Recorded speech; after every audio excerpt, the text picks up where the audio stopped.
We wanted to really love this movie, but for almost 3 hours, it made that really difficult. This is Christopher Nolan's The Odyssey, released in theaters July 17th, 2026, and officially running just under 3 hours. And yes, I ran a timer. The movie itself was about 2 hours and 45 minutes once you take out the credits. There were moments when I was completely hooked and moments when I was honestly just super bored, and then a third act that nearly had me biting my fingernails off. Yeah, I thought it was extremely slow until that final stretch. I mean, it really was. For anyone who doesn't know the basic story, this is set around the end of the Bronze Age, roughly 1200 BC, and follows Odysseus trying to return home to Ithaca after the Trojan War. Ithaca's in Greece. But this isn't just hours of Matt Damon sailing in one direction. The story jumps between Odysseus' journey and his wife Penelope trying to protect their home, and their son Telemachus searching for answers about what happened to his father. And the timeline is constantly moving backward and forward. You definitely have to pay attention. And I understand why Nolan structured it that way. Odysseus is trying to piece together memories and trauma and guilt and everything that happened to his men. But it also makes an already long movie feel more complicated than it needed to be. I mean, I literally left 2 or 3 times to get a refill, came back, asked what happened, nothing had happened. Yeah. The movie really started working for me once we reached the Cyclops, Yep. which thankfully wasn't too terribly far in. It was about 45 minutes to an hour. The mythical creatures were some of the only parts outside of the ending that I really found entertaining, and there weren't very many of them. Well, for me. That surprised me, because you're adapting one of the most famous mythological adventures ever written, but this version spends much more time on the human politics, leadership decisions, guilt, and consequences of war than it does on monsters. So don't expect 3 hours of nonstop Cyclops, sirens, gods, creatures. This is much more of a serious Nolan war epic that happens to include Greek mythology.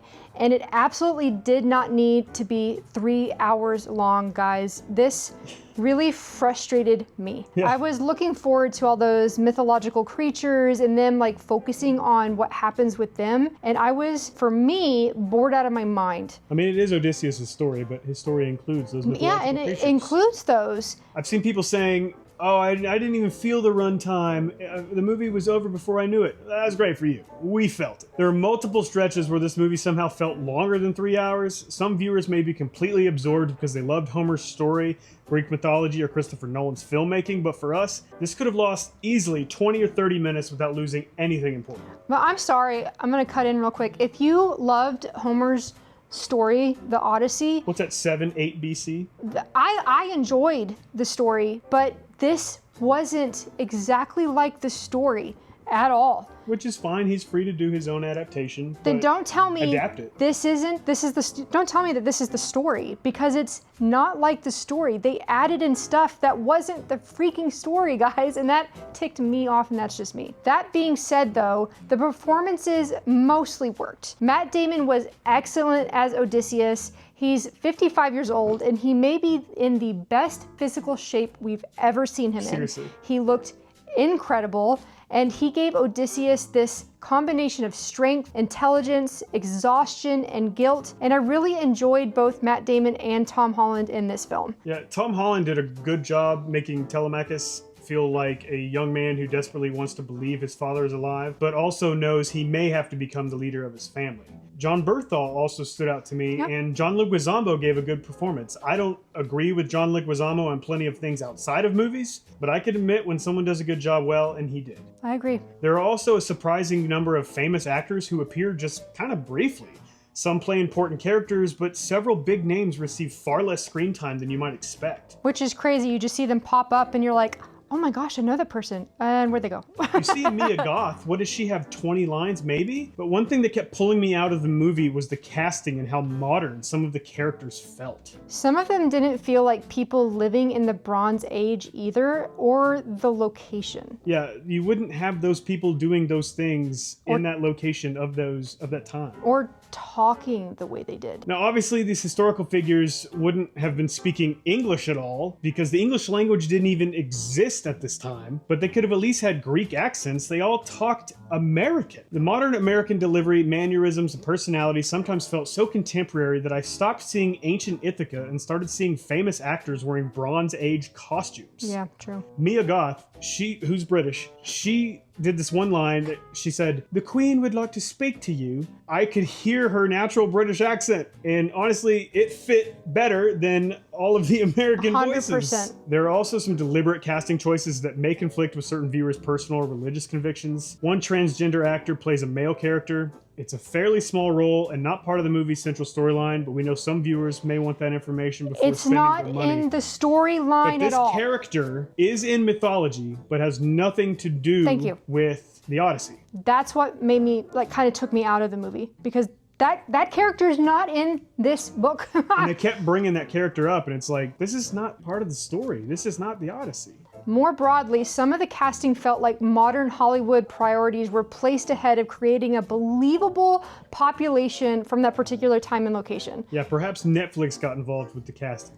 Seriously. That may not bother you at all, but for us, it hurt the historical immersion. And really, if you try to apply strict historical logic to every decision made in creating this film, you'll probably enjoy it less. Don't involve logic in this film. You have to accept Nolan's interpretation and go with it, I guess. I personally didn't, and that's what took me out of it. I did my best, but I was constantly taken out of the film. A perfect example was the Trojan horse. That scene looked nothing like the wooden horse I've pictured since childhood. The outside appeared almost fully metallic, but even though the construction underneath was wooden. Ancient literary accounts do describe the horse as wooden. The original poem doesn't clearly describe wheels, but don't you always picture the wheels? So the idea of it being moved on wheels isn't something that modern movies invented. I mean, ancient texts have talked about the wheels. Nolan's version is very different, but it's also one of the most visually interesting interpretations of the entire film. And visually, this movie is stunning in multiple scenes. It's gorgeous. It definitely looks expensive. Yeah. It feels enormous. The ships, landscapes, battles, costumes, water, and large-scale environments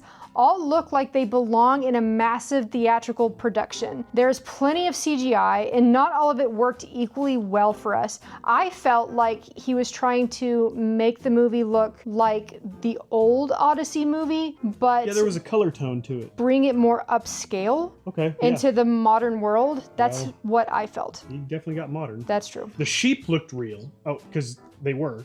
Some shots of Odysseus' dog looked completely real too, but other moments made us wonder if the filmmakers were blending a real dog with CGI or animatronics. Yeah. Most of the other animals looked artificial to us, especially the deer. Yeah. But, I mean, it's okay. Just don't make it obvious. I mean, Disney does animations with deer that look better than that. That was just another scene that pulled me out. Nolan also strategically avoids showing some of the nudity, most graphic violence directly. And there are moments where another filmmaker easily could have filled the screen with blood and gore, which we would have loved, but Nolan is much more interested in the tension, scale, and the consequences of violence. Personally, I could have used a little more brutality in a Bronze Age war film. The movie definitely becomes more exciting near the end, and that's where, of course, I enjoyed it. But it took almost 3 hours for me to like this movie. We had a friend tell us that the movie was boring, but basically the third act redeemed it all. You can't say your entire meal sucked, but the fries were good. I mean, it didn't redeem the whole film, but it was incredible. The third act is fantastic. Without spoiling what happens, the action, editing, performance, and music finally come together in a way that make the entire theater feel tense. The score is huge, part of why the scenes work. The music keeps building underneath the action until scenes that were already intense feel almost unbearable. Yeah. And the sound production may be one of the best things about this movie. This deserves a high-end sound system. You need a good subwoofer or multiple subwoofers because the ships, storms, impacts, music, and low-frequency effects are enormous. But sound and visuals still couldn't fix how slow the story felt for me, and that's the biggest issue. This movie looks and sounds like something that should receive an automatic theater recommendation, but entertainment matters too. Honestly, this movie in a lot of areas were so drawn out, so much could have been cut. And if anything, those areas that were cut, you should have added it to those mythological areas. And honestly, then the movie would have been exciting. Yeah. It just feels so drawn out Yep. and too long.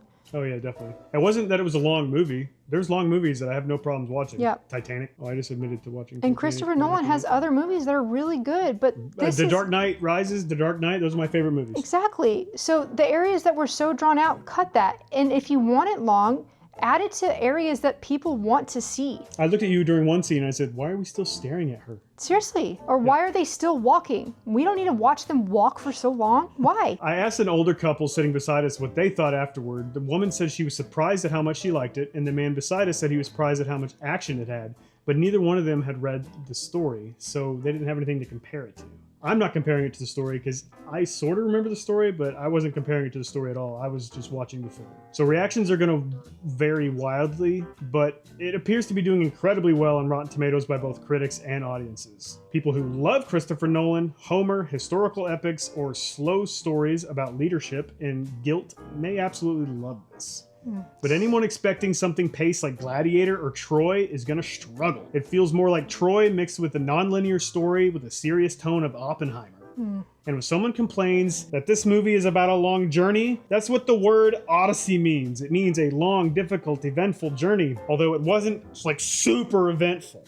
It's okay to have a story about a long journey, but in that long journey, it needs to have stuff in it that's entertaining. Yeah, and in the stuff that would have been like incredible, they were pretty brief. Yeah. Like the mythological creatures, those scenes didn't go on that long. The Cyclops got more screen time than anybody. Yeah, and that was fun. Also, there are some flashing light sequences, so be aware of that if flashing images bother you. Those flashing lights did bother my eyes. I did have to cover them because it was giving me a migraine. What stuck with me the most was how divided my reaction was.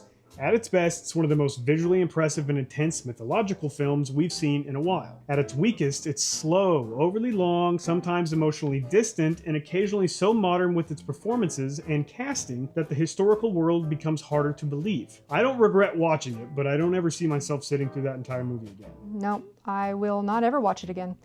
So our Back to Us recommendation for the Odyssey is Rent. We're giving it a rent because the acting, cinematography, music, and sound described to be experienced on a great system, but the slow pacing and nearly 3-hour runtime kept us from recommending theater prices. 100%. So here's our question for you. Which part of Odysseus' journey would you most want to see brought to life? The Cyclops, Circe, the Sirens, or Scylla and Charybdis? My answer is the Sirens. When I read the Odyssey, they're the only ones that really caught my attention. Unfortunately, the movie was quite a letdown when it came to the Sirens. What about you? Mine is the Cyclops. That was the point where the movie finally started pulling me into the journey a little bit, and I know he has a story to tell. You'll learn more about him, so I don't want to give anything away, but I know that there could be a film or, you know, an 8-episode miniseries about that guy. Thanks for hanging out with us on this awesome couch here, and don't forget, you matter to us. Subscribe for more weekly reviews.